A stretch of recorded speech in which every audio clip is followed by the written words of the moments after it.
Amen. Acclamons le Seigneur. Gloire à Dieu. Donc ce matin, tu n'es pas au cinéma. Tu es à l'église, nous allons écouter la parole de Dieu. Mais le thème de mon message, c'est la grande tribulation. Amen. La grande tribulation. Qui a déjà entendu la grande tribulation? La grande tribulation. Ça, c'est un thème qu'on n'entend pas souvent. On entend souvent le thème sur l'amour. Mais ici, nous allons voir le même Dieu amour, mais qui va manifester sa colère dans la grande tribulation. Donc ici, déjà, pour introduire mon message, la grande tribulation est l'image de ce qui s'est passé dans le temps de Noé. Rappelez-vous qu'à chaque fois que Dieu veut détruire quelque chose, à chaque fois que Dieu veut juger une nation, Dieu élève des prophètes. Dieu élève des serviteurs pour avertir que le malheur va arriver. N'est-ce pas? On se souvient de ce qui s'est passé dans le temps de Noé. Dieu allait raser toute la race humaine. Mais le Dieu d'amour a dit quoi? Noé, construit l'arche et convainc les personnes de rentrer où? Dans l'arche. Noé va prêcher pendant 120 ans. Personne ne s'est converti, sauf sa famille. Personne n'a écouté la parole de Dieu. Et pourtant, le Dieu d'amour a insisté. Imaginez-vous, pendant 120 ans, Noé est en train de prêcher. Entrez dans l'arche. Il y aura le déluge. Le malheur va arriver. Mais est-ce qu'ils ont dit Amen?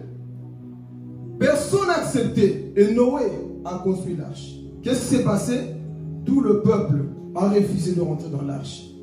La famille de Noé est entrée. Et le déluge est venu. Et aujourd'hui, nous vivons la même chose. L'arche ici, c'est qui? C'est Jésus lui-même. Crois en Jésus. Mets ta vie en ordre. Entre dans sa présence. Abandonne le péché. C'est ça, entrer dans l'arche. Mais malheureusement, beaucoup de chrétiens ne comprennent pas ces choses. Beaucoup disent, mais vous, ça fait longtemps qu'on parle du retour de Jésus. Ça fait longtemps qu'on parle de la grande tribulation. Où est ce Jésus? Où est cet homme qui doit venir juger le monde? Mais je vous assure que ces choses vont bientôt arriver. L'enlèvement n'est pas loin. La grande tribulation n'est pas loin. Tous les signes, nous allons voir ici après. Tous les signes sont devant nous. Seuls les aveugles n'arrivent pas à voir ce qui se passe. Nous allons parler du vaccin, nous allons parler du Covid, nous allons parler de beaucoup de choses qui sont en train d'arriver. Notre rôle, c'est de préparer l'église à l'enlèvement. Notre rôle, c'est de réveiller la conscience de beaucoup de personnes qui sont endormies dans nos églises. Ils ne se rendent pas compte que petit à petit, le diable est en train de quoi? D'encercler l'humanité. Mais beaucoup sont encore là. La vie est belle. Moi, je m'amuse encore dans le péché. Moi, je continue mes projets. Ce message ne vient pas casser tes projets. Ce message veut premièrement te dire qu'il y a un enlèvement qui est prévu. Ce message vient pour te dire que prépare-toi, sois prêt, parce que bientôt il y aura quelque chose qui va se passer. Voilà pourquoi tu ne dois pas dormir. Donc c'est ça la grande tribulation. Et non que c'était l'image de l'enlèvement. Et Noé, c'était quoi? L'image de la grande tribulation. Et si tu es très bien, mets la première image avec les dispensations. Suivez très bien. Avant de commencer, je pose la question. Nous sommes quel jour aujourd'hui? Plus fort, on dirait que vous êtes utilisés. On est le dimanche, n'est-ce pas? Comment vous le savez? Comment? J'ai oublié mon laser. Il y a le calendrier, n'est-ce pas? Bon, ici on voit juste les jours, là, on ne voit pas bien les dispensations. Comment vous le savez qu'on est dimanche aujourd'hui? Calendrier. Dieu, c'est un Dieu d'amour. Il nous a aussi donné quoi? Le calendrier de l'humanité. Ici, vous allez voir, bon, on ne voit pas bien. La première dispensation que nous allons voir correspond à lundi. Il y a 7 dispensations. Beaucoup appellent ça régime, appelez ça comme vous voulez, régime, dispensation, c'est la même chose. Il y en a 7. Et rappelez-vous qu'il y a aussi quoi? 7 sceaux. 7 trompettes, 7 églises même aussi, et 7 coupes. Mais j'ai poursuivi mon message, sinon c'est trop long, on va juste voir les 7 coupes après. Mais ici, nous voyons que la première dispensation qu'on a connue, pour ceux qui se rappellent, c'est quoi? Ici. La première dispensation de l'humanité ici, c'était quoi? L'innocence, on ne le voit pas bien ici. Ça fait l'innocence qui correspond à lundi. Suivez très bien. Si vous pouvez même noter, ça va vous aider. Donc on voit que la première dispensation, c'est l'innocence. L'homme était innocent dans le jardin d'Éden. L'homme ne connaissait pas le mal. L'homme ne connaissait pas c'était quoi le péché. L'homme vivait bien dans la présence de Dieu. Il n'avait jamais péché. Donc en soi, l'homme était innocent. La première dispensation qu'on a connue, c'est que l'homme était innocent. C'était comme un bébé qui ne connaissait rien. Et ça correspond quoi? Premier jour, le lundi. Deuxième ici qu'on ne voit pas bien. C'est quoi? La conscience. L'homme est devenu conscient après avoir quoi? Péché. Lorsque tu es conscient, mon frère, ma soeur, voilà pourquoi je dis, nous qui écoutons la parole de Dieu, nous qui disons qu'on croit en Jésus, on sera plus jugés que les païens. Nous qui venons, même nous qui prêchons, qui chantons, qui dansons, on sera plus jugés que ceux qui ne connaissent pas Jésus-Christ. Donc voilà pourquoi lorsque tu es conscient, mon frère, ma soeur, ne joue pas avec la vie chrétienne. Parce que Jésus dit dans Jean chapitre 15, verset 22, si je n'étais pas venu, n'allez pas avoir des excuses pour leurs péchés. Mais du fait que je suis venu, ils n'ont plus des excuses pour leurs péchés. Pourquoi? Parce qu'il nous a montré le chemin à suivre. Il nous a ouvert les yeux. Donc l'homme n'est plus innocent. Il est maintenant quoi? Conscient. Donc quand ils ont péché, leurs yeux étaient quoi? Ouverts. Ils étaient conscients c'était quoi le mal. Ils étaient conscients que mentir c'est mauvais, voler c'est mauvais, tuer c'est mauvais, pornographie c'est mauvais. Toutes ces choses, ils étaient conscients. Donc l'homme ici, c'était plus comme un bébé. Il était quoi? Conscient du mal. Ça c'était la deuxième dispensation ici, qui correspond aussi à quoi? Mais vous allez voir que chaque dispensation a quoi? Participer. Chaque dispensation a sa fin. Donc on voit comme aujourd'hui, lundi est passé, donc demain va commencer lundi. Mais ici pour nous faire comprendre qu'ici, le premier jour est passé. Donc on n'est pas sur la terre pour l'éternité. On passera un jour. Donc ici le lundi est passé, mais ici on voit mieux ici. Ici on a fait la conscience, l'homme est devenu quoi? Conscient. Troisième dispensation donc, le mardi est passé. Le temps de Dieu est en train de quoi? D'avancer. Voilà pourquoi on dit, chaque jour que tu te réveilles, tu te rapproches de l'enlèvement ou de la mort.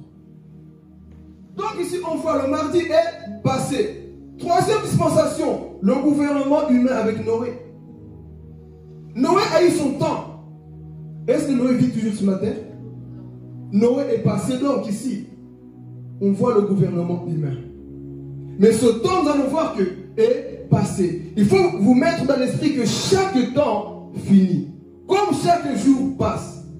Comme chaque année passe. Et si nous voyons que le gouvernement humain avec Noé a eu son temps, mais ce temps aussi va quoi? Écouler. Donc on se rapproche à chaque fois de ce grand jour que nous allons voir. Nous allons beaucoup nous attarder sur la grâce et sur le royaume, la tribulation.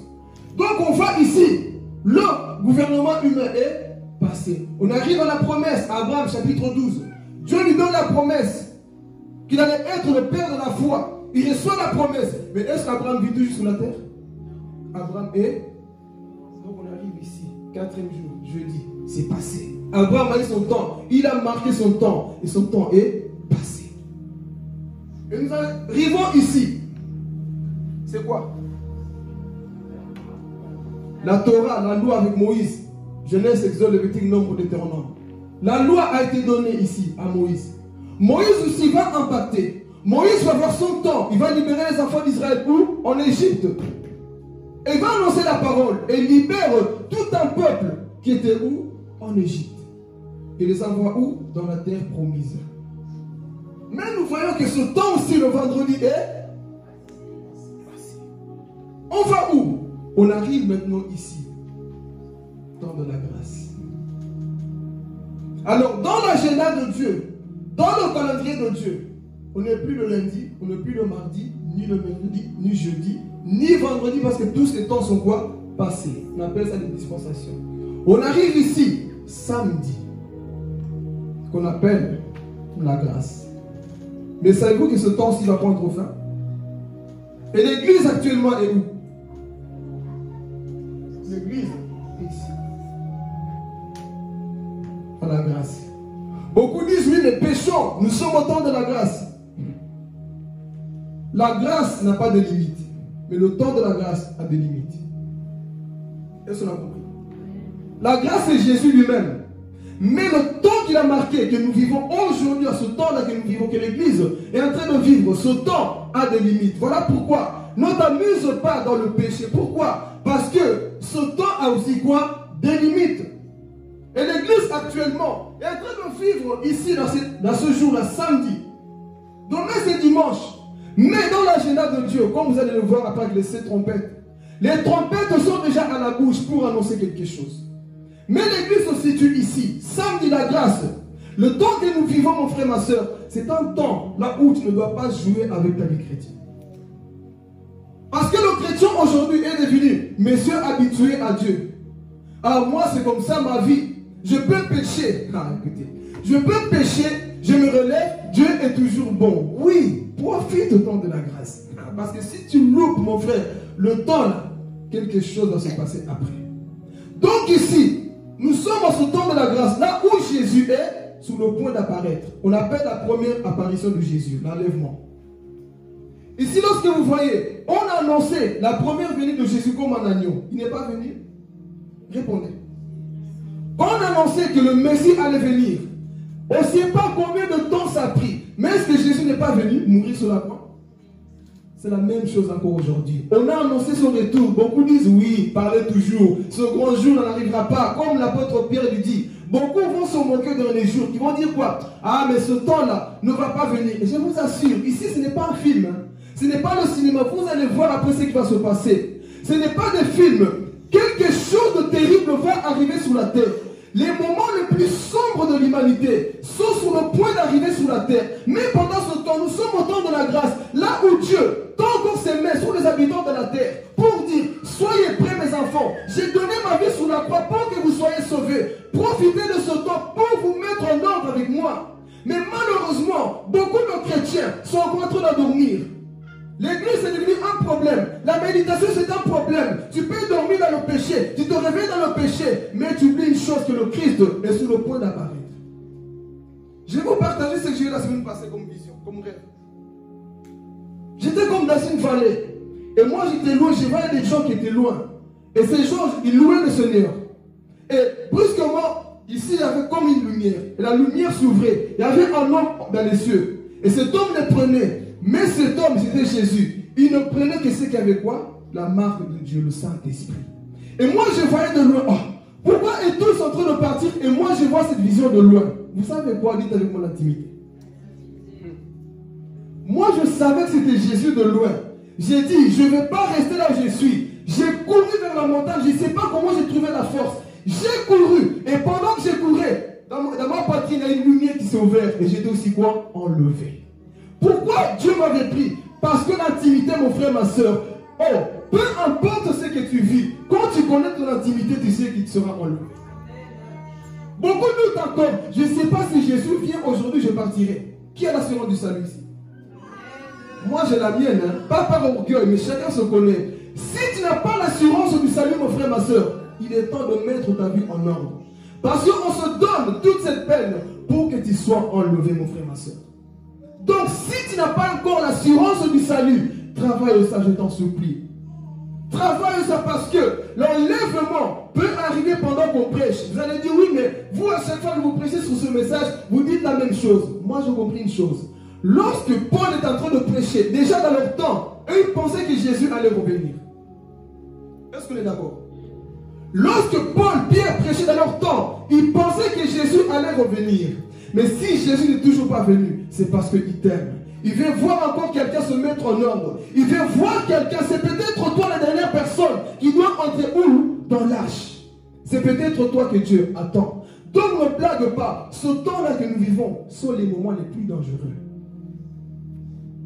Sont les moments les plus dangereux et importants parce que c'est là où l'homme est en train de se préparer. Parce que demain, c'est dimanche. Mais, je vous révèle une chose, que dans l'horloge de Dieu, le temps est déjà là.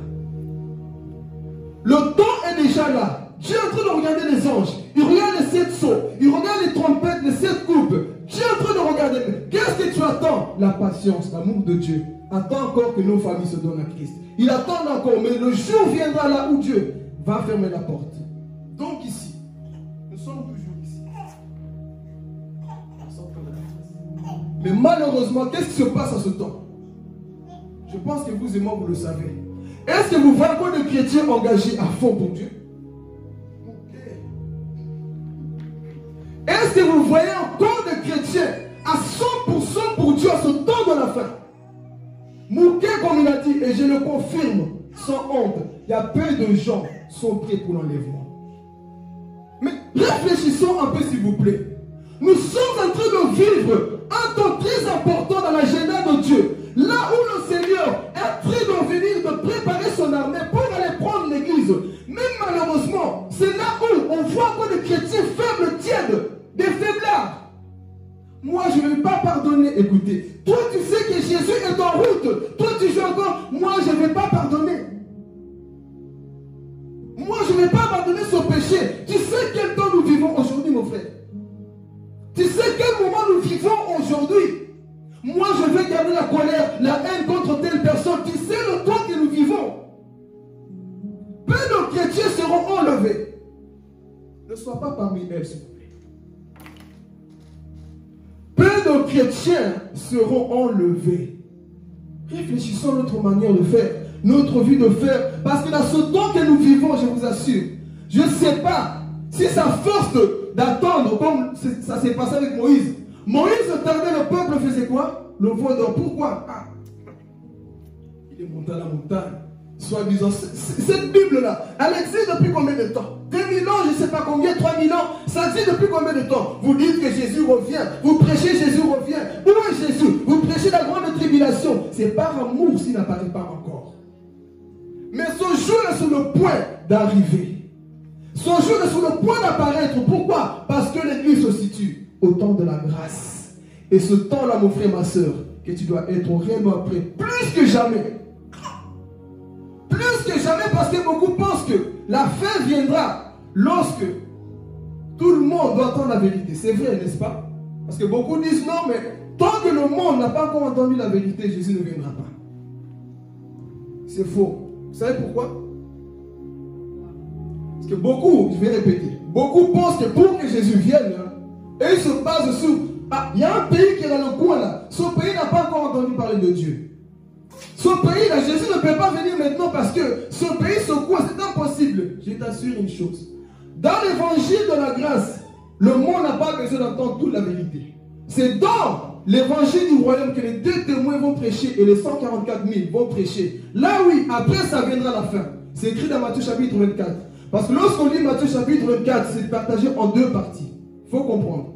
C'est partagé en 2 parties. Lorsqu'il dit qu'après avoir prêché l'évangile du royaume, pas de la grâce, nous prêchons l'évangile de la grâce. Mais l'évangile du royaume, comme c'est écrit là-bas, le royaume ou la tribulation, ça c'est les 2 témoins qui vont le prêcher. Nous, on sera plus sur la terre. Mais eux, ils vont le prêcher. Donc, le monde ici, on n'a pas besoin d'attendre pour qu'ils reçoivent déjà la vérité. De toutes les façons, Paul avait déjà dit une chose, que cet évangile a déjà été prêché à toute la création. Si vous lisez la Colossiens chapitre 1 verset 23, il le dit.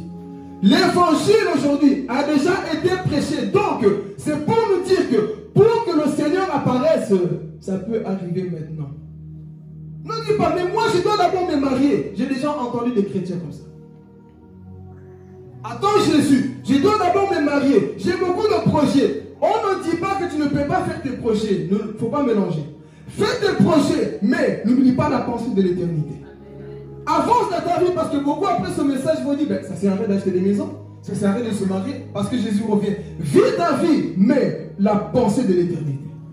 J'ai déjà affronté des personnes, oui, mais vous prêchez ça. J'avais fait un post, je parlais sur l'eschatologie. Et il vient me dire que, pourquoi l'homme est marié si tu dis que Jésus revient? Vous voyez, les gens ne comprennent. Ils sont tellement bornés sur le mariage que l'enlèvement pour eux, ça ne leur dit rien. Donc, dans ce temps, mon frère, ma soeur, Jésus peut apparaître à tout moment. Es-tu prêt? Vois dans ton cœur, est-ce que tu es réellement prêt? Parce que afin de faire nos projets, afin de faire nos affaires, nos voyages, nos soucis, on oublie le Seigneur. Voilà pourquoi lorsque quelqu'un parle, je dis, c'est un peu sa maturité quand la personne parle. Je vais faire ça, je vais faire ça. Des fois, je taquine un peu Aurélie. Si Jésus ne revient pas, si Jésus ne revient pas. Pourquoi? Parce que moi, je sais une chose, que Jésus peut venir à tout moment. L'autre pensée que beaucoup pensent, c'est quoi? Pour que Jésus vienne, il faut des tremblements de terre. il faut la guerre, il faut les tsunamis, il faut beaucoup de choses pour que Jésus apparaisse. Je vais parler. Lorsqu'il y a eu le Covid, j'ai vu beaucoup de personnes venir à l'église. Lorsqu'il y a eu le Covid, à ce moment-là, beaucoup m'ont envoyé des messages. Prie pour moi. Oh, franchement, moi j'étais loin de Dieu. Pourquoi? Ils avaient peur du Covid. Quand il y a le malheur, l'homme s'approche de Dieu. Mais quand tout va bien, l'homme s'éloigne. Et vous pensez que Jésus, pour qu'il vienne, il faut des catastrophes? Il a déjà parlé. Les signes, on les a déjà vus. Donc pour que Jésus vienne, mon frère, ma soeur, ne t'attends pas à voir des tremblements de terre. Sinon, beaucoup vont venir parce que, on a entendu tremblement de terre. Parce que quand il pleut, beaucoup pensent à Jésus. Quand ils voient des orages, le ciel devient noir. Là, petit à petit, Jésus peut venir, mais Jésus peut venir sans ces choses. Le jour que Jésus viendra, ça sera un jour normal. Que tu pars au travail, tu es en train de te laver. Un jour cool, normal. Il y a le soleil à son zénith. Tout va bien. Et Jésus peut venir à ce moment-là. Voilà pourquoi une parole qui me fait peur dans la Bible. Quand Jésus dit, je viendrai au moment là où on n'y penserait même pas. Waouh, Seigneur. J'ai réfléchi. Quel moment, Seigneur? Au moment là où les gens seront tellement dans leurs choses, dans leurs affaires à eux. Jésus viendra à ce moment-là. Donc pour que ce jour-là vienne, il n'y a pas besoin qu'il y ait des catastrophes. Tu as entendu tel a tué, tel a volé. Wow, le monde va mal. Le monde a toujours été comme ça. Mais pour ce jour-là, Dieu ne va pas te prévenir que moi, je viens. Ça sera un jour normal. Et nous sommes dans ce temps-là. Nous sommes en train de quoi? De vivre. Alors, vois un peu dans ton cœur, nous puissions développer le message. Vois un peu dans ton cœur, mon frère, ma soeur. Est-ce que tu es réellement prêt? Moi, je te prêche pour que tu sois enlevé. Je ne te prêche pas pour que tu sois béni pour avoir de l'argent. On peut les avoir sans être chrétien. Mais ces choses à l'école, on ne va jamais te les prêcher. L'église va te faire asseoir pour te parler des choses essentielles. L'enlèvement, ton salut, ton âme est très important pour Dieu. Voilà pourquoi ce temps de la grâce, mon frère, il est temps de se réveiller. Mais nous voyons des chrétiens, comme je l'ai dit, en ce temps de la grâce, des fois je ne comprends pas. Des fois je ne comprends pas des chrétiens. Pour s'élever, pour adorer Dieu, c'est devenu un problème. Pour aimer Dieu, c'est devenu un problème. Justement, à ce temps de la grâce, c'est là où le chrétien doit plus aimer le Seigneur. C'est justement à ce temps où le chrétien doit plier les genoux pour adorer celui qui vient. Comme je dis, je préfère que Jésus vienne me voir en train de l'adorer, en train de le louer, en train d'évangéliser, partager les paroles, que d'être dans la haine, dans la colère parce que tu dirais non, moi je serai ce jour-là, Seigneur, en train de te louer. Même si je suis au travail, même si je suis quelque part, mon cœur sera connecté avec Dieu. C'est pour dire à l'église, mon frère, ma soeur, il faut que ton cœur soit connecté à Dieu. Partout là où tu es, sois connecté avec le ciel. Parce que bientôt quelque chose va arriver. L'enlèvement de l'église, c'est que j'ai vu en songe. Moi je voyais de loin, mais tellement j'avais l'assurance, j'ai dit, je vais courir pour aller vers Jésus. Et pendant que j'ai couru, ça s'ouvre et la lumière m'a pris pour aller au ciel. Et ces temps vont bientôt arriver. Mais la question, sommes-nous prêts? Nous sommes devenus trop mous à ce temps de la fin. Chrétien, c'est le temps de te réveiller. Dis à ton voisin, réveille-toi. On se réveille pour aller au travail. On se réveille pour aller quelque part. On est motivé. Mais pour se réveiller pour ce grand jour-là, dans l'enlèvement, on ne se réveille pas. Le sommeil, c'est quoi? C'est lorsque tu gardes le péché en toi, c'est le sommeil que tu gardes. Je pense que chacun de vous a déjà fait ce rêve sur l'enlèvement. Qui n'a jamais fait un rêve sur l'enlèvement? Ou entend déjà témoigner sur l'enlèvement? On les entend. Mais le peuple aujourd'hui est venu. Ah, j'ai entendu. Amen. Ok, c'est bon. J'attends seulement. Mais quand tu entends ce genre de message, mon frère, ton but doit être d'aller où? Au ciel. Ton désir doit être où? D'aller au ciel. Mais regardez les chrétiens. Quand je regarde nos chrétiens d'aujourd'hui, je sais que beaucoup ne sont pas prêts. Quand tu écoutes le langage, le comportement, l'attitude, je sais que beaucoup ne sont pas compris. Et la Bible confirme que peu de gens seront sauvés. Cette parole ne te fait pas peur. Peu de gens seront sauvés. Pas beaucoup de gens. Imagine ici, si Jésus venait vraiment, combien de personnes partiraient? L'enlèvement ici, pendant qu'on prêche, bam, Jésus passe. Combien de chrétiens partiraient vraiment? Alors vois dans ton cœur, quel est le péché? Quelle situation peut te faire louper l'enlèvement? Et nous sommes en ce temps-là Vous savez pourquoi Dieu va se mettre en colère de la grande tribulation? Parce que la tribulation, c'est la grande colère de Dieu. Comme jamais il y a eu. La tribulation, la grande tribulation, c'est la grande colère de Dieu. Vous savez pourquoi? Parce que Dieu a tellement manifesté son amour dans la grâce. Il a tellement été patient avec nous que ce temps-là, le même Dieu qui était au calvaire pour dire Père, pardonne-leur, il ne sera plus là dans la grande tribulation pour dire Père, pardonne-leur. Là, il sera celui qui va s'asseoir pour juger, pour commencer à frapper les nations, pour commencer à frapper l'humanité. Tout ce que vous voyez ici, c'est juste de la préparation de ce qui va se passer. Amen. Est-ce qu'on a compris les six dispensations ici? On a parlé ici, l'innocence, la conscience, le gouvernement humain, la promesse, la loi. Et nous sommes arrivés ici, regardez.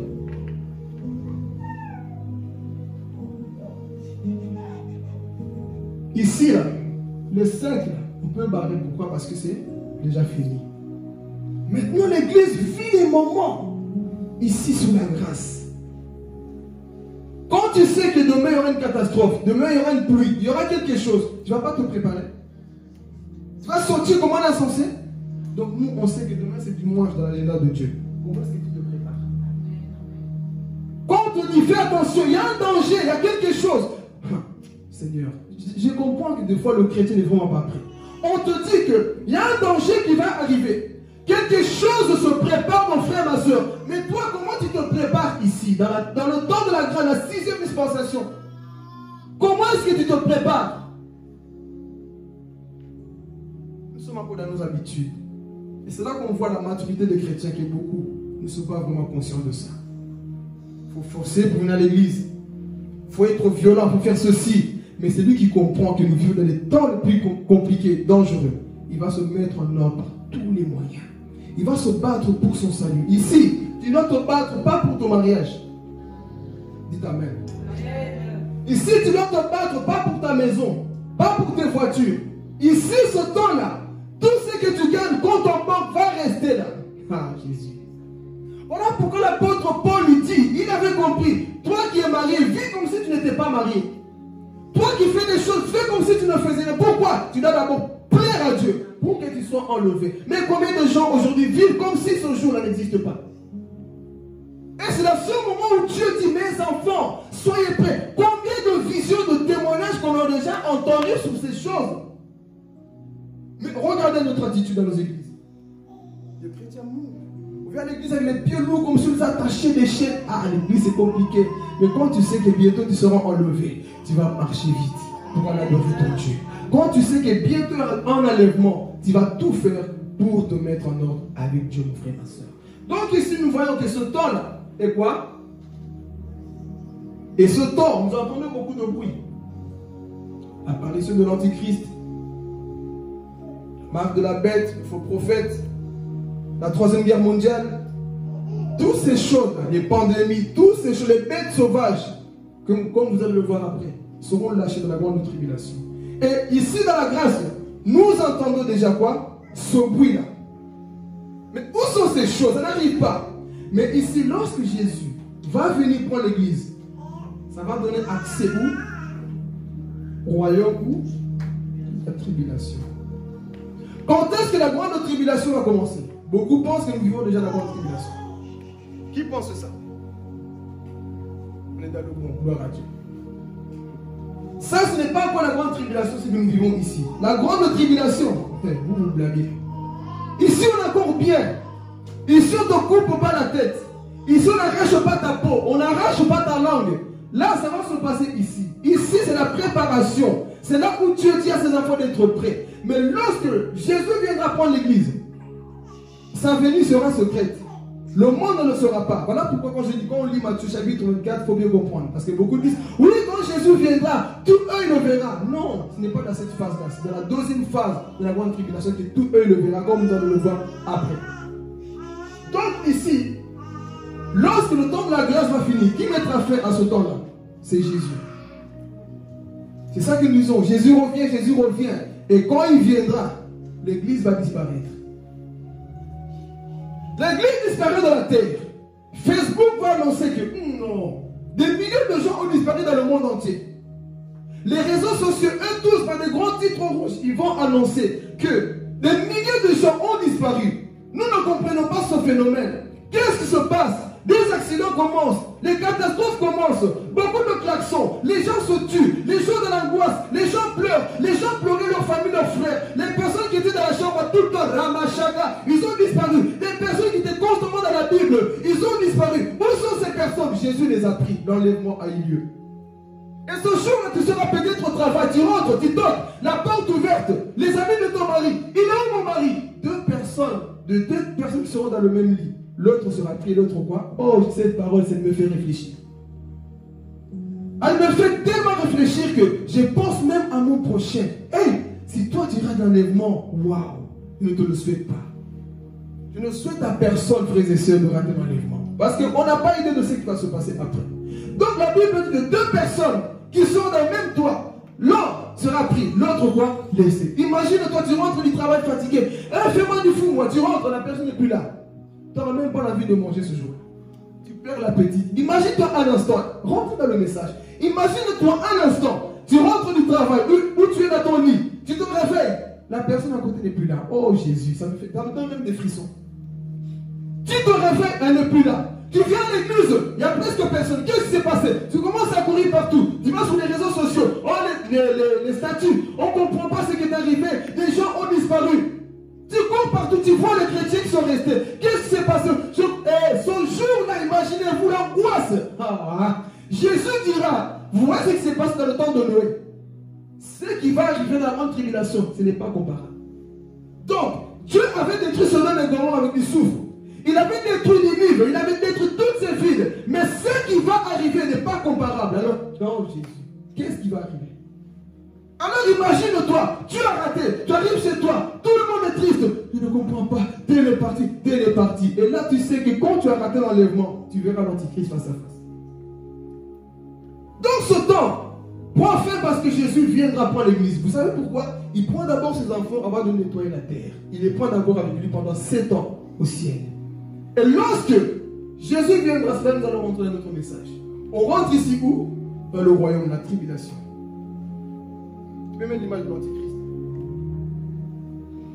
Qu'est-ce qui va se passer? La terre va connaître un grand chaos ici. Jésus est venu. Il a pris l'église. Maintenant, il y aura un homme. On ne sait pas encore. Beaucoup pensent que c'est tel un tel mort. Je ne dis plus les noms. Beaucoup pensent que c'est un tel. Mais jusqu'à présent, personne ne sait pas l'identité de cet homme. Et cet homme est déjà sur la terre. Tu l'acclames déjà à la télévision. Un homme politique que tu vois. Mais il ne se manifeste pas encore parce que toi et moi, on est là. S'il n'arrive pas encore à voter, à mettre toutes ces lois, tous ces systèmes en pratique, c'est parce que le Saint-Esprit et toi et moi, nous sommes encore sur la terre. C'est ça qui empêche la manifestation de l'Antichrist. La révélation, pardon, parce qu'il est déjà manifesté. Sa révélation. Donc cet homme-là, c'est lui qui va apparaître après l'enlèvement. Il va apparaître pour dire aux habitants de la terre, non, moi je vous apporte la paix. Ce que vous avez vu, c'est rien. Oubliez. Et cet homme viendra avec la puissance du diable. Ce sera le fils du diable, la bête, l'Antichrist. Et il va apparaître. Il y aura des gens qui vont l'adorer. Et cet homme sera le plus puissant de la terre. Il aura son armée à côté. Il aura toute une troupe derrière lui, qui vont quoi? L'accompagner. Mais il ne sera pas comme ces hommes qu'on a connus qui ont fait la Deuxième Guerre mondiale, la Troisième Guerre mondiale. Cet homme sera le plus grand sorcier de toute l'humanité. Il n'aura pas de cœur. Lui, il sera assoiffé de sang. Et cet homme, dans un premier temps, la grande tribulation est partagée en 7 années. Donc ça fait 3 ans et demi. Et 3 ans et demi, ça fait 7 ans. Donc 7 années de tribulation. Donc dans la première partie, qu'est-ce qui va se passer? L'Antichrist se présente comme un agneau. Pour que le peuple l'accepte. Pour que le peuple dise, waouh, cet homme-là, c'est lui qu'il nous fallait. Le Covid a disparu. Telle maladie a disparu. Tout a disparu. Et vous savez qu'est-ce qu'il va commencer à faire? Il va commencer à préparer le cœur du peuple pour le recevoir. Parce que s'il vient directement comme une bête, les gens vont quoi? Vont dire non, toi tu es vraiment bizarre. Mais le monde entier va accepter. Seuls les chrétiens qui vont rater l'enlèvement seront que non, celui qu'on nous prêchait à l'église, le frère Philippe parlait, papa John parlait d'un homme qui allait venir. Non, c'est peut-être lui. Seuls ceux qui vont rater l'enlèvement vont comprendre qui sera cet homme-là, l'Antichrist. Et c'est lui qui va dominer sur la terre le règne de l'Antichrist pendant 7 ans sur la terre. Et dans la première partie, il va signer l'accord avec Israël. Il sera accepté. Israël va dire, waouh, c'est vraiment notre Messie, c'est lui qu'il fallait. Israël va accepter. Et l'accord là va quoi? Être accepté. On entend toujours la guerre là-bas. Mais lorsque lui il va apparaître, il mettra la paix. Et c'est pour ça que la Bible dit, lorsque vous entendez paix et sécurité, une ruine soudaine viendra. Et l'Antichrist réussira à mettre la paix là-bas. Mais qu'est-ce qui va se passer ensuite? Cet homme sera blessé par la tête. Il sera blessé. Mais c'est après sa résurrection que tout va commencer. Après on va décortiquer. Il sera blessé à la tête. Une blessure mortelle qu'on voit dans l'Apocalypse. Mais cette blessure va le pousser justement à l'adoration. Il sera blessé. Et lorsqu'il sera blessé, le monde entier va commencer à pleurer. Notre sauveur est mort. Il va commencer à pleurer. Ça vous rappelle rien? Ça vous rappelle rien ça? Notre sauveur est mort. Lui qui a ramené la paix. Lui qui nous donnait la joie. Maintenant cet homme est mort. Ça vous rappelle pas Jésus? Le sauveur est mort. Et la Bible dit que le dragon, qui est le diable, va donner quoi? L'esprit de vie à ce antichrist-là. Et lorsqu'il va revenir, il ne sera plus la même personne qu'ils ont connue gentille. C'est là où maintenant on rentre dans le message. Mais maintenant, les 7 coupes ici. On va prendre déjà la Bible. Est-ce que ça va jusque-là? Regardez maintenant ce qui va se passer pour ceux qui vont rater l'enlèvement. Moi, je ne le souhaite pas. Dis à ton voisin, ne rate pas. Ne rate pas. Moi, je ne le souhaite à personne. Ok.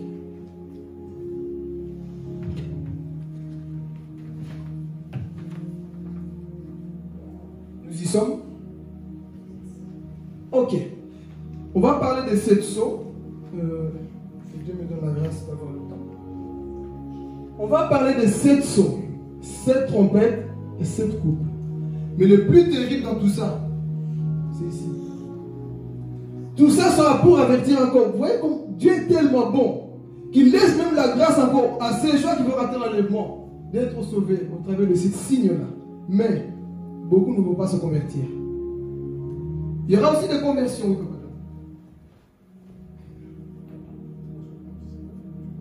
Oui, ça va. On va parler d'un soif. Je vais aller pour mon âge tout doucement. Donc ici, on va parler de quoi? 7 sceaux. Et ensuite, on va parler de quoi? Et ensuite,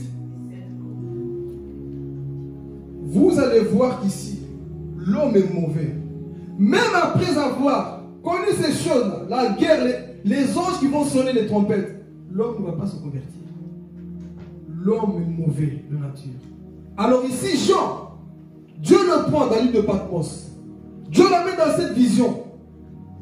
Il monte au ciel, il commence à faire des choses. La première vision qu'il voit de cette église, il voit Jésus glorifié, une épée dans la bouche, une ceinture en or, dans sa couille, son nom est écrit, donc il tenait tout. Il voit Jésus-Christ dans toute sa grandeur. Et il entend la voix du Saint-Esprit. Viens, Jean. Il monte dans la vision. Dieu l'ouvre les yeux et dit, ce que tu vois, écris-le dans un livre. Et il commence à écrire. Il y a juste une chose que Dieu n'a pas permis à Jean d'écrire. Les 7 trompettes. J'ai compris pourquoi Dieu n'a pas permis. C'était tellement terrible que même Dieu a dit non, n'écris pas ça. Ça fait tellement peur. Mais Jean n'a pas écrit. Donc ce qu'il va écrire, c'est ce qui attend quoi? L'humanité. Ce que tu vois, écris-le dans un livre. Et lorsqu'il était dans cette vision, il voit la première chose. Apocalypse chapitre 6, verset 1. Qu'est-ce que Jean va voir?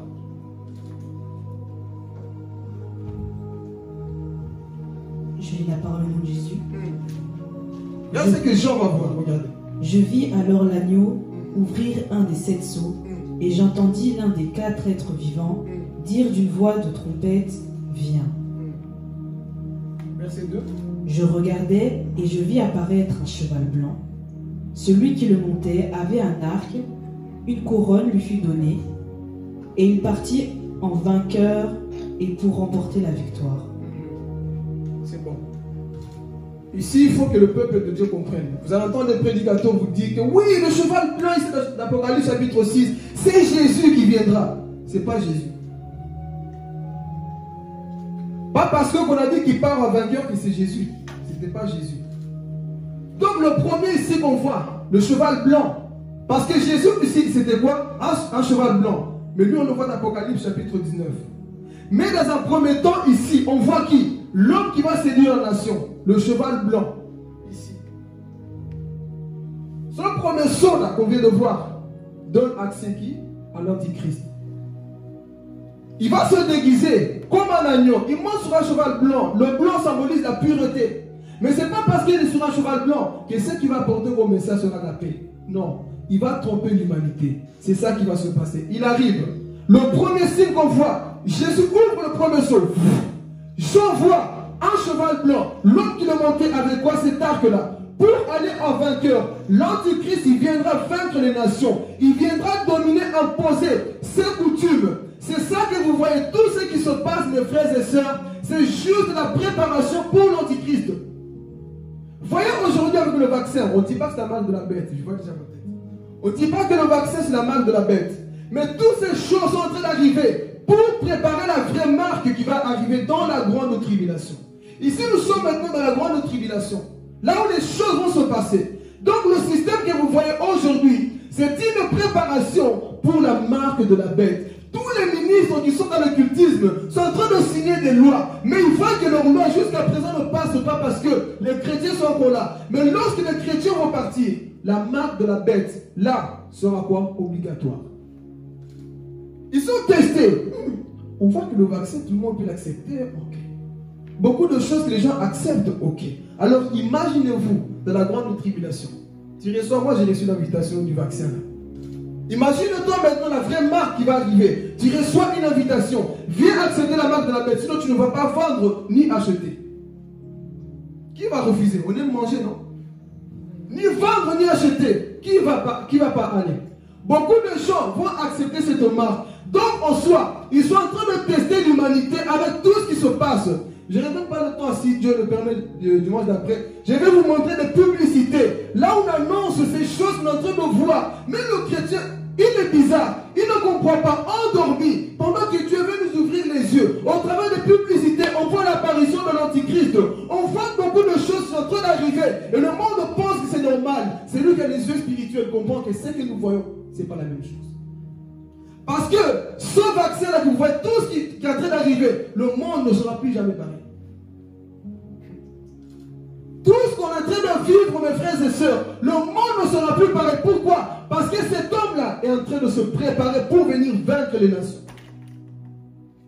Pour venir vaincre les nations. Donc le monde que tu vois, la beauté, tout ce que tu es en train de voir, ce monde ne sera plus pareil. Il y aura un changement. Pourquoi? Parce que cet homme-là, lorsqu'il sera lâché, Jésus, là il n'y aura plus la grâce. Je suis tombé, Dieu relève-toi, Dieu est amour, oh réponds-toi, oh si tu as fait ça, c'est pas grave. Ce jour-là, lorsque l'Antichrist a soifé de sang, couper la tête des gens, arracher la peau des gens, cet homme n'aura pas de cœur. Voilà pourquoi je préfère partir au premier jour. Je préfère partir dans l'enlèvement. Et il ouvre le seau. Et il voit quoi? Ce cheval blanc là. Donc notez-le bien, c'est pas parce qu'on a dit le cheval blanc que c'est Jésus, c'est l'Antichrist. Amen. Deuxième saut, lorsqu'il a ouvert, qu'est-ce qui s'est passé? Verset 5. Quand l'agneau ouvrit le troisième seau. Non, verset 4, pardon. 3, 4. Et un autre cheval rouge. Quand il ouvrit le deuxième seau, j'entendis le deuxième être vivant dire viens. Et un autre cheval, rouge feu, apparut. Celui qui le montait reçut le pouvoir d'enlever la paix de la terre, afin que les hommes s'entretuent, et une grande épée lui fut donnée. Vous voyez, ici quand on parle de ce deuxième sol, on voit notre cheval qui vient. Mais son pouvoir c'était quoi? D'enlever la paix. En soi, on annonce déjà la guerre. La troisième guerre mondiale aussi aura lieu. Est-ce qu'on est d'accord? La troisième guerre mondiale aura lieu. Mes frères, il y a des choses qui se préparent. Ici, nous sommes encore dans les premiers sauts. Deuxième, ça devient encore grand. Mais le troisième, ça devient encore plus compliqué. Mais ici, on nous parle qu'il y aura une troisième guerre mondiale. Pourquoi? Parce que le conflit que tu vois aujourd'hui dans le monde ne va jamais finir. Le monde que tu vois, mon frère, ma soeur, ne va jamais aller de... Non, il va toujours aller de mal en pire, de mal en pire. Ça ne va pas s'améliorer. Ce n'est pas parce que tu entends, oui, le Covid diminue, le Covid montre que ce... Non, le monde que tu entends, mon frère, ma soeur, va aller de pire en pire. Il y aura toujours le mal qui va régner. Donc, lorsque Jean avait ce cheval, il dit quoi? C'est lui qui l'a monté, avait ce pouvoir d'enlever la paix sur la terre. Donc, en soi, il allait mettre le conflit dans le cœur des présidents, dans le cœur des rois, que les gens allaient se tuer. Et ce jour-là, dans la grande tribulation, beaucoup vont perdre la vie. Beaucoup vont mourir. Pourquoi? Parce qu'il y aura des bombes par-ci, par-là. Il y aura la guerre, on va tuer beaucoup de gens. Au travers de cet homme-là, on voit l'esprit de mort. Les gens vont commencer à se poser des questions. Pourquoi on n'a pas cru au message de l'évangile? Pourquoi on n'a pas accepté ce message? Pourquoi on n'a pas cru quand on nous parlait à l'église? Beaucoup vont dire, si je savais. Ce jour-là, beaucoup diront, si je savais. Tu le sais maintenant, applique-le. Parce que ce jour-là, il sera quoi? Trop tard. Si je savais, pourquoi je n'ai pas appliqué la parole de Dieu? Oh, je veux te prêche. Mais ce jour-là, la Bible dit quoi? Il y aura la guerre. Troisième guerre mondiale va éclater. On a connu la première guerre, elle a tué beaucoup de personnes. La deuxième, elle a tué beaucoup de personnes. Et la troisième guerre, selon Apocalypse, cette guerre ne va pas durer longtemps. Vous savez pourquoi? La technologie. Aujourd'hui, il y a des pays, ils sont dans leur pièce, dans leur chambre. Il suffit d'appuyer sur un bouton, boum. Ils font sauter tout un pays. Alors imaginez-vous la troisième guerre mondiale. La guerre en train d'éclater. Toi qui es peureux, ce jour-là, en train de courir partout, les bombes, boum, on tire sur toi. Tu cours, tu ne sais pas si tu ramasses une balle dans la tête, boum, tu tombes par terre et tu perds ton salut. Et ce jour-là, la Bible dit que il n'y aura plus que Dieu protège, Dieu envoie ses anges. Voyez le message qu'on prêche aujourd'hui de la grâce. Oui, Dieu a ordonné à ses anges de te garder. Ce jour-là, il n'y aura plus le Dieu de la grâce. Ce jour-là, il n'y aura plus, bon, Dieu peut me protéger. Non, ce jour-là, les démons eux-mêmes viendront te chercher là où tu seras. Quel que soit l'endroit que tu seras, le diable pourra te trouver. Donc, il envoie ce cheval qui envoie quoi? La malédiction. Fut donné une épée pour tuer les habitants de la terre. Et vous allez voir que beaucoup de rois seront en conflit ce jour-là. Il y aura beaucoup de guerres, beaucoup de choses en train de se passer. Les gens ne comprennent pas. Les gens deviennent aigris. Les gens sont en train de s'insulter. La guerre, les gens sont tellement désespérés. Ils pourront crier à Dieu. Ce moment-là, ce sera quoi? Trop tard. Le moment de crier, c'est maintenant. Le moment de prier, mon frère, c'est maintenant. Pas dans la grande tribulation. Parce qu'à ce temps-là, oh, mon frère, ça sera très compliqué pour le salut.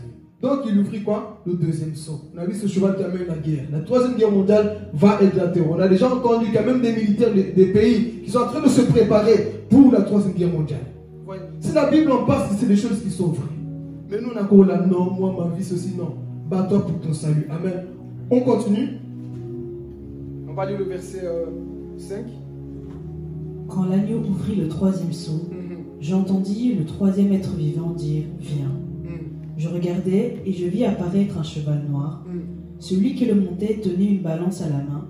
Et j'entendis comme une voix dire au milieu des 4 êtres vivants, une mesure de blé pour une pièce d'argent, et 3 mesures d'orge pour une pièce d'argent. Mais ne touche pas à l'huile et au vin. Ok. Ici, c'est quoi? C'est la famine qui viendra aussi sur la terre. Les gens qui aiment trop miam miam miam. Manger. Dans la grande tribulation, il y aura une crise. Vous avez vu au début, là, quand le Covid a commencé, les gens courent partout, juste pour des papiers toilettes. Là. Les gens vont se battre pour la nourriture ici, dans la grande tribulation. Il va manquer de nourriture. Pourquoi? Parce que cet ange viendra pour annoncer quoi? La famine. Les gens vont commencer à courir. Il y aura des crises économiques. L'argent va manquer. Beaucoup de choses vont manquer dans la grande tribulation. Et les gens en train de courir. On va manger. Mon enfant en train de mourir de faim. Oh, ma fille en train de mourir de faim. Il n'y a plus rien à manger. C'est la grande tribulation. Là, il n'y a plus de grâce. Dieu fait descendre le pain du ciel. Là, non. Il n'y aura plus le pain qui va descendre du ciel. Les gens vont mourir de faim. Il y aura une famine comme pas possible. Imagine-toi, tu es maigre. Il y a la guerre partout. Catastrophe. Le diable est en train de régner, faire son discours. Il y aura des gens ce jour-là qui vont commencer à pleurer. J'ai faim, je faim. T'imagines, tu es là, tu sais que demain tu vas mourir. Dans une heure, tu vas mourir de faim. Parce que la nourriture va manquer sur la terre. Et ils vont faire exprès de commencer à enlever quoi? Toute cette nourriture. Pourquoi? Parce que l'homme aime manger. Et dans la grande tribulation, Ce troisième malheur-là qu'on annonce ici va enlever ces choses. La crise, les banques vides. Ton compte en banque sera vide ce jour-là.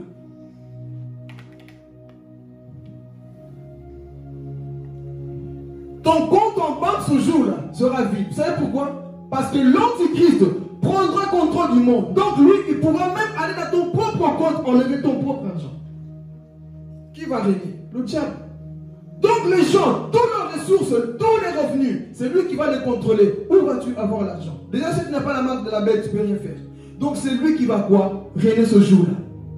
Et les gens qui courent encore derrière les choses, moi, c'est une fois que tu me bénis, ce jour-là, mon frère, ma soeur, ça sera la famine.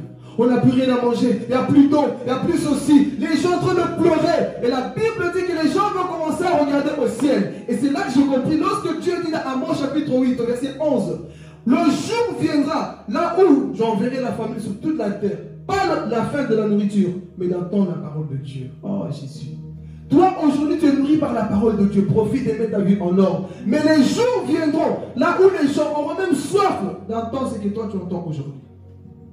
Donc, bénis Dieu qui te laisse encore la grâce d'écouter ces choses-là.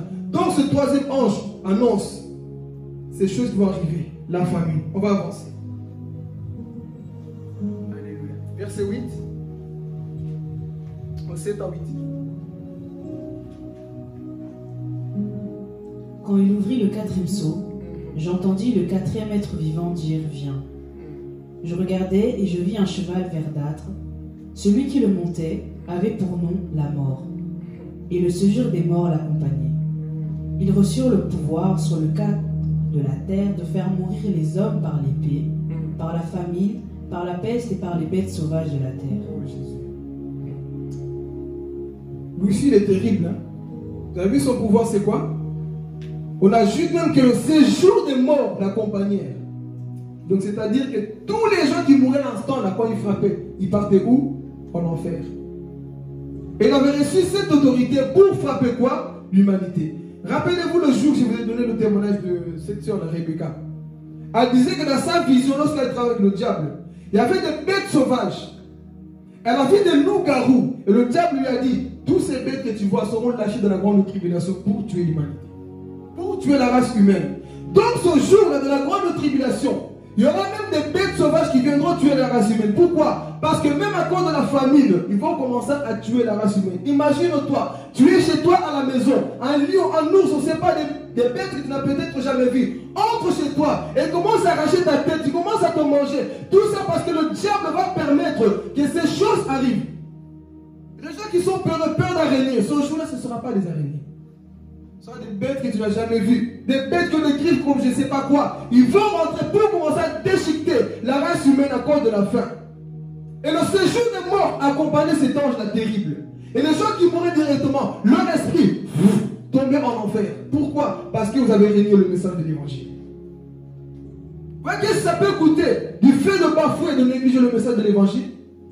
Non, moi, je ne peux pas écouter aujourd'hui. J'ai encore mon temps. Non, le temps, c'est aujourd'hui. Aujourd'hui, si vous entendez la voix de Dieu, non, si ce n'est pas vos cœurs, c'est maintenant qu'il faut mettre la parole de Dieu en pratique, frères et sœurs.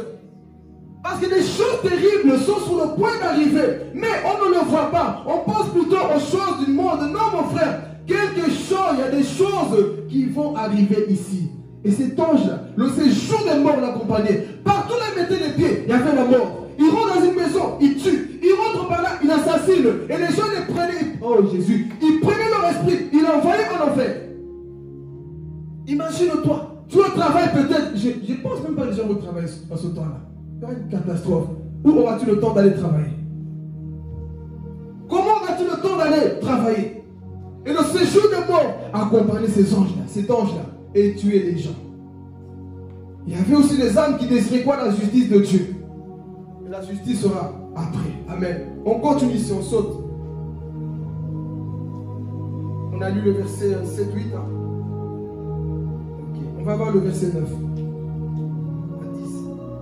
Quand il ouvrit le cinquième sceau, je vis sous l'autel l'âme de ceux qui avaient été mis à mort à cause de la parole de Dieu et à cause du témoignage qu'ils avaient rendu.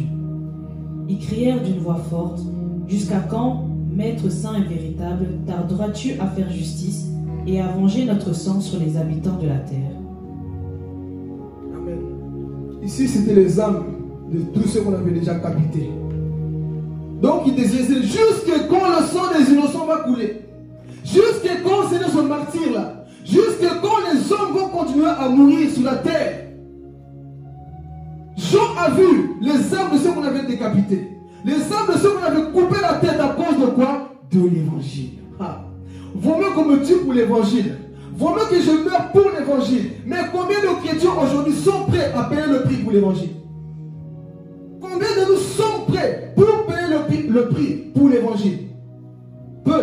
Mais ici, Jean a vu ces personnes qui ont dit oui, que je perds ma tête, que je perds mon travail. Si c'est pour Jésus, je dis Amen. Que je perds tout dans la vie, mais je dis Amen. Pourquoi? Parce que je serai récompensé au ciel. Alléluia. Il manque de chrétiens affermis en ce temps de la fin. Il manque de chrétiens qui veulent mourir pour l'évangile. Il y en a peu. Pourquoi? On pense plutôt à notre confort. Mais Jean a vu ces âmes qui étaient là, en train de dire, Seigneur, jusqu'à quand vas-tu continuer à laisser que le diable décapite? Jusqu'à quand, Seigneur? Et Dieu dit, attendez encore un peu. Alléluia. C'est pour dire à quelqu'un, attendez encore un peu. Bientôt nous, on sera dans les airs. Et le sang cessera ce jour-là. Amen. Mais tant que tu es sur la terre, ce sang va continuer. Et Jean a vu. Dieu donne la promesse. Attends encore. Et il a vu les âmes. C'est pour dire peut-être que oui, on a décapité quelqu'un que tu connais en Christ. Mais il est au ciel. Si c'était pour nous, Seigneur. Amen. On va sauter ici. On continue. Verset 12. Je regardais quand l'agneau ouvrit le 6e sceau. Il y eut un grand tremblement de terre. Le soleil devient noir comme un sac de crin. La lune entière devient comme du sang. Et les étoiles du ciel tombèrent sur la terre, comme les figues vertes d'un figuier, secouées par un vent violent. Qu'est-ce qui s'est passé quand on a vu?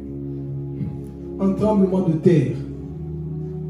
Ce n'est pas des tremblements de terre que tu connais aujourd'hui. Ces tremblements de terre qui vont arriver dans la grande tribulation seront terribles. Ce qui va arriver en ce temps-là, mon frère, je ne sais même pas ce qui vont... Moi, j'ai pitié pour les gens qui vont rater le ciel. J'ai pitié pour les gens qui ne veulent pas se mettre en ordre avec Dieu. Regardez ici, c'est juste le premier saut qu'on voit. Les deuxièmes deviennent encore terribles. Et les 7 coupes encore plus terribles. Mais ici, on dit quoi? Il y a eu un tremblement de terre. Les gens étaient là pour se cacher. Mais ils ne pouvaient pas. Le tremblement était là. Secoué. Imagine que tu es chez toi. Le tremblement te balance. Jésus, imaginez-vous la scène. Le tremblement de terre, ta maison est en train de bouger. Il te jette là-bas. Ta maison s'ouvre et tu tombes de ton immeuble. Tu tombes jusqu'en bas et tu meurs. Catastrophe totale. Et Jean a vu comment le malheur est en train d'arriver sur la terre. Il voit des catastrophes et des choses tomber du ciel. Et les gens étaient en panique. Imagine quand il tombe une grosse pierre qui tombe sur ton bon. Mais Seigneur, pourquoi? Je vous ai prévenu. Au temps de la grâce, il fallait mettre votre vie en ordre. Mais aujourd'hui, je suis celui qui juge le monde. Vous avez eu assez de temps dans le temps de la grâce. Vous n'avez jamais voulu donner votre cœur. Mais aujourd'hui, le Dieu d'amour devient quoi? C'est lui qui juge les hommes. Imagine les gens dans l'angoisse. Seigneur, pourquoi? Il n'y a pas de pourquoi. Ce jour-là, Dieu jugera l'humanité. Continue de jouer, mon frère, ma soeur, dans le péché. Continue de blaguer avec Dieu. On ne met rien en pratique, mais on est toujours dans les mêmes choses. Mais regardez ce qui attend l'humanité. Et ces choses ne vont pas arriver dans 100 ans. C'est pour très bientôt. C'est pour très bientôt. Mais regardez les chrétiens d'aujourd'hui. Ils ne sont pas conscients. Moi, ces choses me poussent encore à craindre le Seigneur.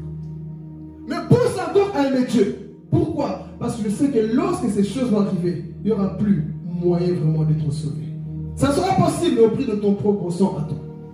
Amen. Donc cet ange a vu comment des choses descendaient du ciel pour tuer la race humaine. Et les hommes étaient là.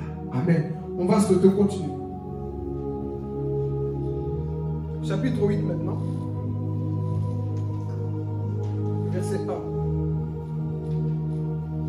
Quand l'agneau ouvrit le 7e sceau, il y eut dans le ciel un silence d'environ une demi-heure. Puis je vis les 7 anges qui se tiennent. Ici, donc c'était la dernière, 7e sceau, le 7e sceau qui était ouvert.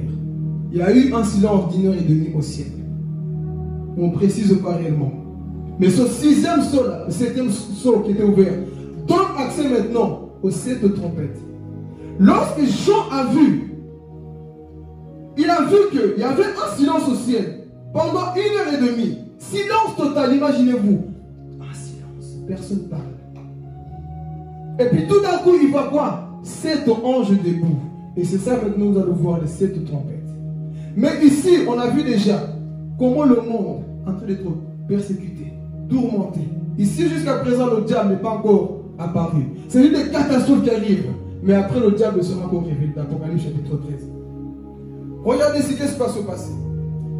Apocalypse, toujours, chapitre 8, verset 7. Le premier sonna de la trompette, et de la grêle et du feu mêlé de sang s'abattirent sur la terre. Le tiers de la terre fut brûlé, le tiers des arbres fut brûlé, et toute herbe verte fut brûlée. On dirait des films quand on lit ça. C'est plus qu'un film. Jean voit des anges debout. 7 anges.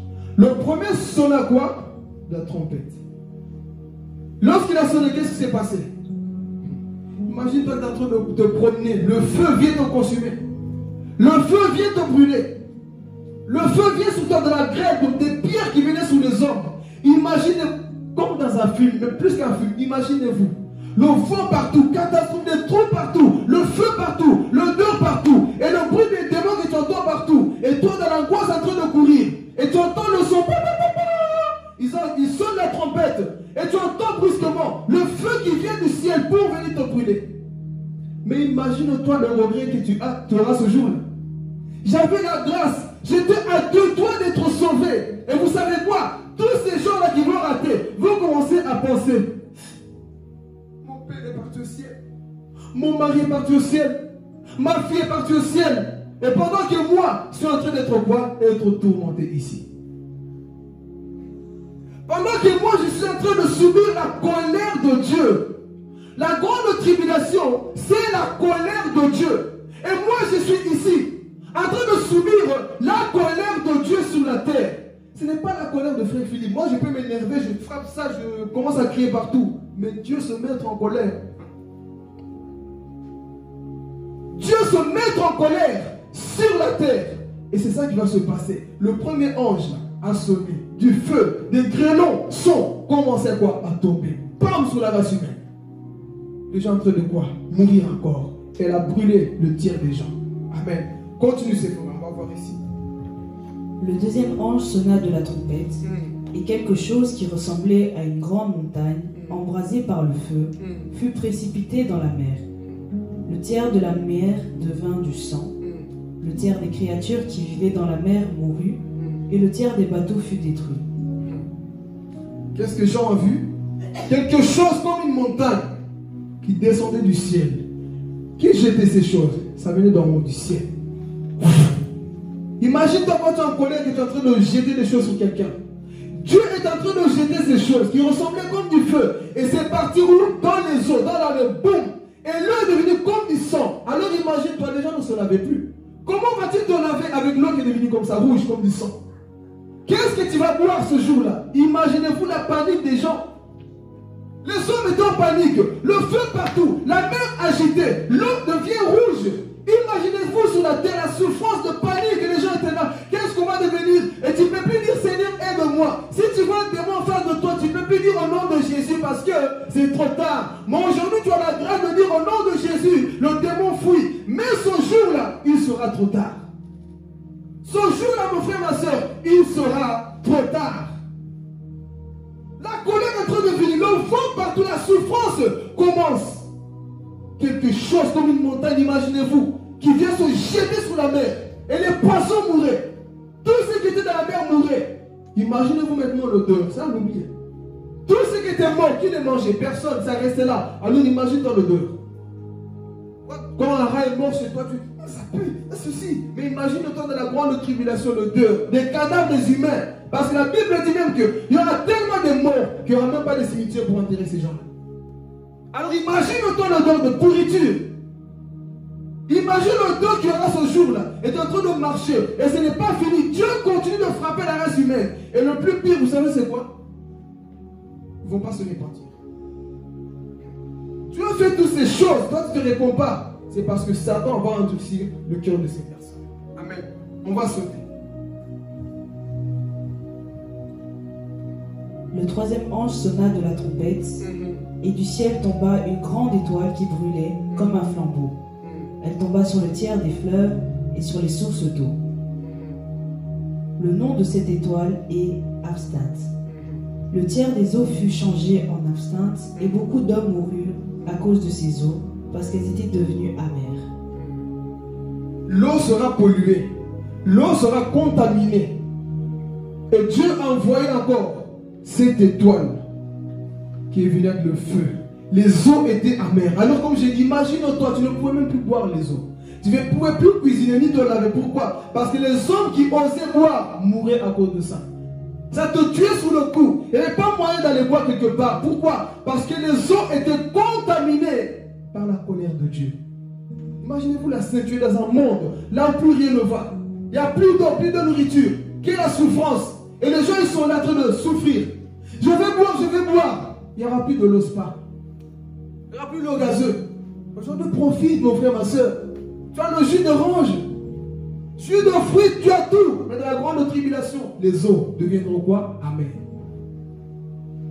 Les eaux seront contaminées par cette étoile. Et la race humaine, toujours en train de paniquer. Mais toujours à cause de quoi? Parce que je ne voulais pas pardonner à ma belle-mère. Je ne voulais pas aimer. Je ne voulais pas abandonner le péché. Et aujourd'hui, tu vis toutes ces grandes choses juste parce que tu n'as pas voulu mettre la parole de Dieu en pratique. C'est la faute à qui? La faute de Dieu? Faute au pasteur? Faute à qui? Toi-même. J'aime ce silence. Amen. Ça me permet de bien écouter. N'ayez pas peur. Hein? Donc, il a vu que les eaux étaient quoi? Devenues amères.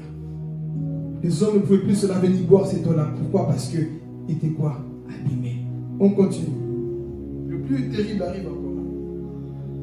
Le quatrième ange sonna de la trompette, et le tiers du soleil fut frappé, ainsi que le tiers de la lune et le tiers des étoiles, de sorte qu'ils s'obscurcissent d'un tiers.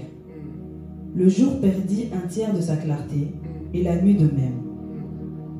Je regardai et j'entendis un aigle qui volait très haut dans le ciel, et qui disait d'une voix forte: Malheur, malheur, malheur aux habitants de la terre, à cause des autres sonneries de trompettes, celles que les trois anges vont encore faire retentir. Amen. Imagine ici même quand je méditais ce jour-là. Imagine-toi ce jour-là. Toi, tu n'as jamais vu un aigle parler. Hein? Mais ce jour-là, tu verras un grand aigle là, qui est en train de voler là, qui est en train de parler. Malheur, malheur, malheur aux habitants de la terre, à cause des trois trompettes qui doivent sonner. Mais la Bible nous dit ici que le soleil était quoi? Frappé. Et la lune quoi? Donc en soi, le soleil sera frappé pendant qu'il fait midi, il est en train de marcher. Tout d'un coup, bam, ça devient noir. Ça devient noir et les gens se posent des questions. C'est quoi ce phénomène? On n'a jamais vu ça. Et c'est là où l'aigle va commencer à annoncer le malheur qui va encore arriver. Et les gens sont toujours en train de s'angoisser, souffrir. On ne sait plus quoi faire. Nous sommes en train de mourir. Dieu est en colère contre l'humanité. Et pendant tout ce temps, le diable est dans son royaume en train de se préparer justement. Ici, c'est juste la première partie. 3 années et demie de la tribulation. C'est après la troisième partie là où l'antichrist vraiment va se manifester. Mais ici, on voit dans un premier temps Dieu en train d'envoyer les 7 trompettes. Il envoie, le soleil est devenu quoi? Comme du rouge, noir, le sang. Elle était là, tout est devenu noir. Et le monde était là, dans l'obscurité, dans les ténèbres.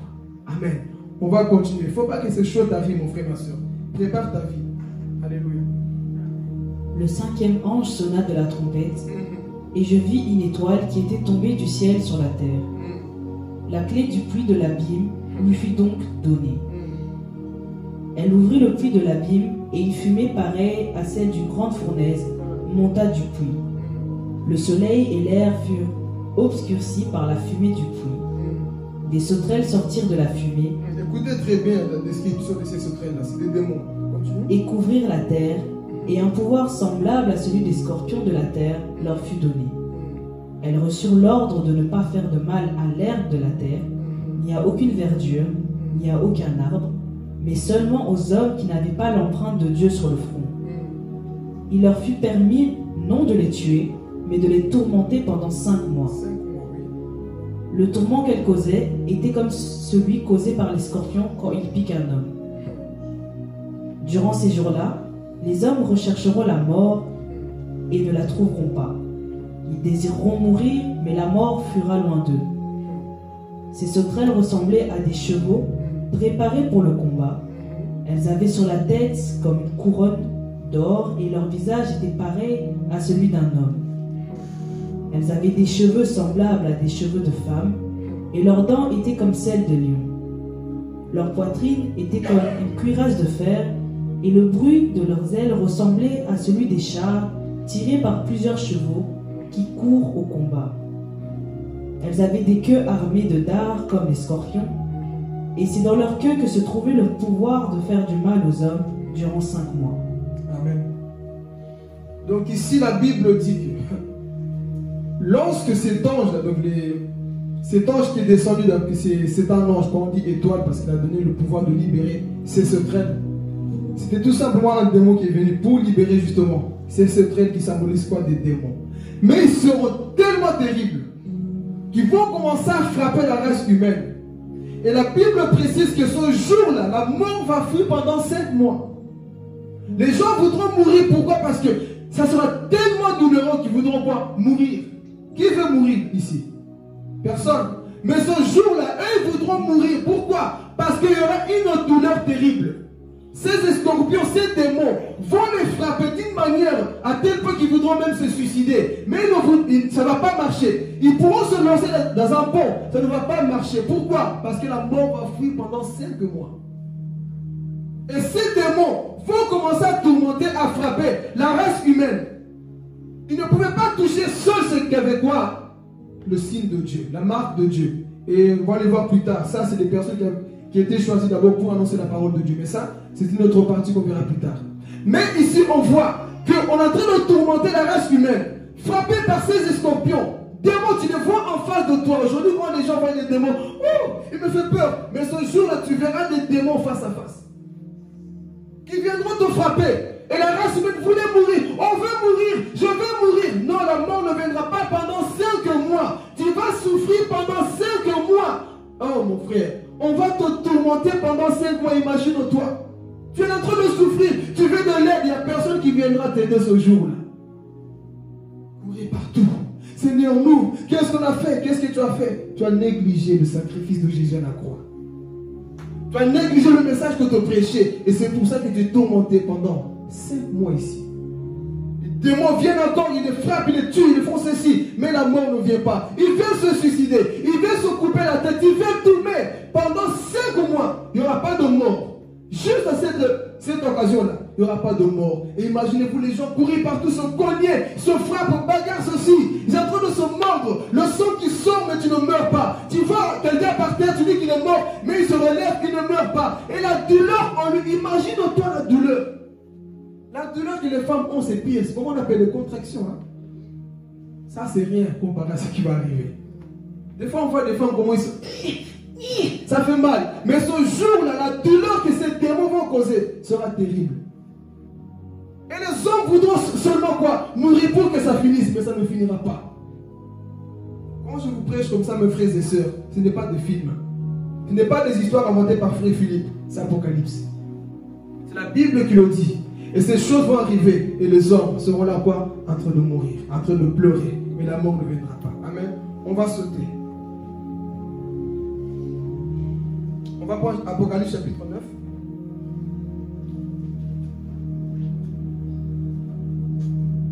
Verset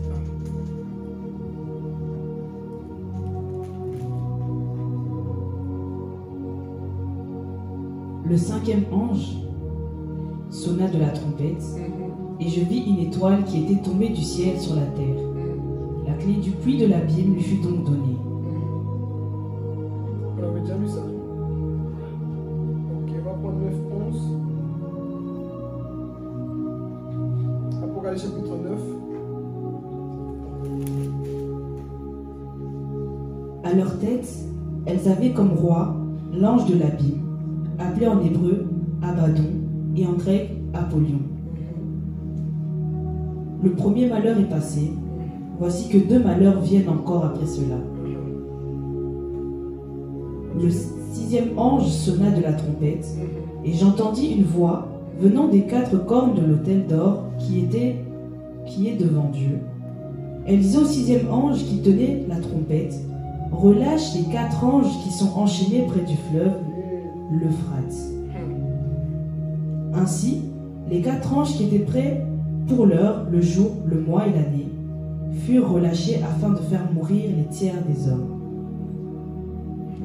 Le nombre des troupes de la cavalerie était de 200 millions. 200 millions de démons ici. J'en entendis le nombre. Voici comment, dans la vision, je vis les chevaux et ceux qui les montaient. Ils avaient des cuirasses couleur de feu, d'hyacinthe et de soufre. Les têtes des chevaux étaient comme des têtes de lions, et de leur bouche sortait du feu, de la fumée et du soufre. Le tiers des hommes fut tué par ces 3 fléaux, le feu, la fumée et le soufre qui sortaient de leur bouche. Amen. Ici, qu'est-ce qui s'est passé? Quelque chose de terrible encore. J'avais déjà touché ce mot ici. Vous savez qu'il y a 4 anges qui sont attachés quelque part. Et ces anges, Dieu n'a même pas permis qu'ils soient relâchés maintenant. Vous savez pourquoi? Si Dieu permettait qu'on lâchait ces anges-là, la terre ne serait même pas ce qu'on vit aujourd'hui. La terre serait terrible. Pourquoi? Parce que ces anges-là qu'on est en train d'attacher, là, qui vont être lâchés dans la grande tribulation, si Dieu permet qu'on lâche ces anges maintenant, là, toute la race humaine serait morte. Parce que ces anges-là sont tellement terribles que lorsqu'ils viennent, leur but à eux, c'est juste quoi? Tuer. Ils ne sont pas là pour discuter, c'est tuer. L'épée, ils tuent les gens. Leur but, c'est ça. Et Dieu dit, lâchez maintenant ces 4 anges-là. Ce jour-là, mon frère, ma soeur, ça sera les jours les plus sombres de toute l'humanité. Et ces anges-là sont quoi? Laissés. Imagine-toi que tu as raté l'enlèvement et ces anges viennent contre ta vie dans la grande tribulation, en train de te tuer. Ils viennent avec l'épée, je ne sais pas comment ils feront, mais ils vont tuer. Ils seront assoiffés que de ça. On a décrit comment ils étaient avec leur armée, avec 2 millions de démons avec eux, en train de les accompagner. Donc imaginez-vous comment ça sera terrible. 4 anges vicieux méchants, plus les démons qui les suivent. Et des créatures bizarres qui ont la tête comme un lion et du feu sort dans leur bouche. Toi tu dis c'est Hollywood de ça ou quoi? C'est pas Hollywood, c'est pire que Hollywood. C'est pire qu'un film ici. Et la race humaine ce jour-là dit waouh. Son Dieu, tout ce qu'on nous prêchait, donc c'était vrai. Tout ce qu'on lisait dans l'Apocalypse, donc c'était quoi? C'était vrai. Oui, c'était vrai. Et ces choses-là vont arriver. C'est des choses qui se préparent déjà pour arriver. Voilà pourquoi on va terminer ici. Comme ça, on va décortiquer plus tard. Mais ici, on va lire encore l'autre malheur. Comme ça, après, on va clôturer. Mais ici, vous voyez déjà comment la race humaine est en train d'être tourmentée. On n'a pas encore touché les 7 coupes. Parce que là, c'est plus terrible encore ce qui va se passer. Mais déjà ici, Dieu est en train d'annoncer, Dieu est en train de frapper la race humaine.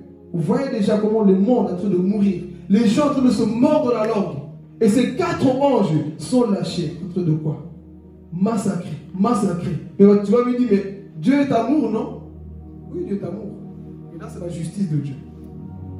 Le même Dieu, là, comme j'ai dit sur la croix, là, qui nous a pardonné, il ne sera pas le même Dieu. Là, il va être comme un lion. C'est lui qui dirige, c'est lui qui juge. Et ce jour-là, pour la race humaine, ce sera terrible. Amen. On va lire le dernier saut. Trompette. Apocalypse 11. Verset 15. Le 7e ange sonna de la trompette, et des voix fortes retentirent dans le ciel. Elle disait, le royaume du monde est remis à notre Seigneur et à son Messie, et il régnera au siècle des siècles. Amen. On va fermer ici, je voulais continuer, mais on continuera prochainement, on va développer ici. Ici, lorsqu'il a vu le 7e ange sonner de la trompette, il y a eu quoi? Moi j'aime cette partie parce que ça me réjouit. Il a entendu des voix. Vous savez c'était qui ces voix? Vous savez c'était qui ces voix là? Pas seulement les anges, mais c'était l'église qui était enlevée. Relis-le. Ah Jésus. Ce jour-là, tu seras toi en train de glorifier le Seigneur pendant que la terre est tourmentée. Ah Jésus. Le royaume du monde est remis à notre Seigneur et à son Messie. Et il régnera au siècle des siècles. Continue. Les 24 anciens qui étaient assis devant Dieu sur leur trône se prosternèrent le visage contre terre et ils adorèrent Dieu. Amen. Ils adoraient Dieu. Donc, lorsqu'on sera au ciel, nous serons là en train d'adorer le Seigneur. Ah, Jésus. Voilà pourquoi, adore-le maintenant, mon frère, ma soeur. Commence à l'adorer maintenant. Parce que ce jour-là, pendant que la terre est en train de passer par des moments les plus sombres, toi, tu seras au ciel en train d'adorer l'agneau. Ah, Jésus. Pendant ce jour-là que le monde est en pleurs, toi tu es à genoux avec les 24 vieillards en train d'adorer. C'est lui qui t'a sauvé de la grande tribulation. C'est lui qui a permis que tu ne sois pas dans la grande tribulation. Et là tu seras en train de dire Hosanna, Alléluia, à l'agneau. Oh Jésus, gloire à toi. Moi je t'adore. Merci de ce que je n'ai pas vécu la grande tribulation. Aujourd'hui je suis avec toi. Je verrai Jésus face à face. Alléluia. Ah Seigneur, je verrai mon Jésus face à face que je n'ai jamais vu sur la terre. Ici je le vois, l'agneau en train de briller, marcher avec... Ah, je vois Jésus en train de marcher avec une robe blanche, avec un nom qui est écrit sur sa poitrine, roi des rois, le Seigneur des seigneurs, le Jésus glorifié. Je vois mon Seigneur et je dirais papa, merci parce que tu m'as sauvé. Ce n'était pas facile sur la terre, mais j'ai gardé la foi. J'étais tenté à tomber, j'étais tenté à voler, j'étais tenté à pécher, j'étais tenté à faire ceci. Le diable est apparu dans ma vie pour pécher, mais tu m'as dit fils, tu es bon parce que tu vas te réjouir au ciel pour m'adorer. Je préfère adorer l'agneau que d'adorer la bête dans la grande tribulation. Ce jour-là, église, tu seras avec l'agneau, tu seras avec l'agneau. Jésus. Ah Seigneur, moi je me réjouis pour ce jour-là, pendant que le monde sera là-bas en train de s'angoisser. Pourquoi j'ai raté le ciel? Maman, pourquoi je n'ai plus maman? Là, nous, on sera au ciel. Je verrai Abraham, je verrai Moïse. Moïse, c'est toi qui as frappé le rocher. Oui, c'est moi. Jésus, c'est toi qui as arrêté le soleil. Oui, c'est moi. Et la Bible nous dit ici qu'au ciel, il y aura une table sans fin. Il y aura une table sans fin, assis à côté de Jésus. Ah, Jésus. Oh, Daniel dit que lorsqu'on sera au ciel, nos corps vont briller comme des lumières. Oh, ta lumière dépend de ta relation sur la terre. Ta lumière dépend de ta relation sur la terre. Alors, que fais-tu pour que ta lumière brille ce jour-là à côté de Jésus? Que fais-tu, mon frère, ma soeur? Ce jour-là, à côté de Jésus, oh, tu le vois, oh Jésus, imagine la beauté, le visage de Jésus. Lorsque je l'ai vu en vision pour la première fois, ce ne sera pas pareil lorsqu'il sera dans son trône assis comme Dieu. Ça ne sera pas pareil. Lorsque je l'ai vu, oui, j'ai pleuré. J'ai vu son visage comme le soleil à son zénith. Je ne voyais pas tout. Je voyais juste une silhouette d'un homme. Jésus qui s'approchait de moi. Mais ce jour-là, vous savez qui sera là? C'est lui que Jean a vu. Et Jésus lui dit, j'étais mort, Jean, mais voici ressuscité pour les siècles des siècles. Ça ne sera plus le même Jésus. Écoutez, lorsque Jean a commencé à décrire ces choses, il écrivait, mais lorsqu'il a vu le Jésus glorifié, il est tombé comme mort par terre. Pourquoi? Parce que là, c'était le Dieu tout-puissant. Ce ne sera pas le même qu'on a frappé au calvaire, mais c'est lui qui est assis sur le trône. Il y a 24 vieillards adorent. Lorsqu'on le voit, tu ne peux pas rester debout, tu l'adores. Voilà pourquoi je commence à l'adorer sur la terre. Je commence à l'adorer. Maintenant, j'attends pas la grande tribulation pour me prosterner devant le diable. Non, ne te prosterne pas, mon frère, ma soeur, devant le diable. Ne te prosterne jamais, comme je dis toujours. Le diable fait plier les genoux des rois. Il fait plier les genoux des présidents. Il fait plier les genoux des francs-maçons. Il fait plier les genoux des hommes, des footballeurs. Mais un peuple qui n'arrive pas à faire fléchir les genoux, c'est les chrétiens. C'est les chrétiens. C'est les chrétiens. Tu peux faire fléchir les genoux de tout le monde. Mais un chrétien rempli du Saint-Esprit te résiste Satan. Un chrétien qui est rempli du Saint-Esprit, le chrétien ne se prosterne pas devant le système du monde. Le chrétien ne se prosterne pas devant le système du diable. Il tient tête à il tient tête à Satan. Satan, tu as fait plier les genoux des rois. Mais moi, je me plie devant le roi des rois. Toi, tu es roi de ce monde. Mais moi, je suis le roi de la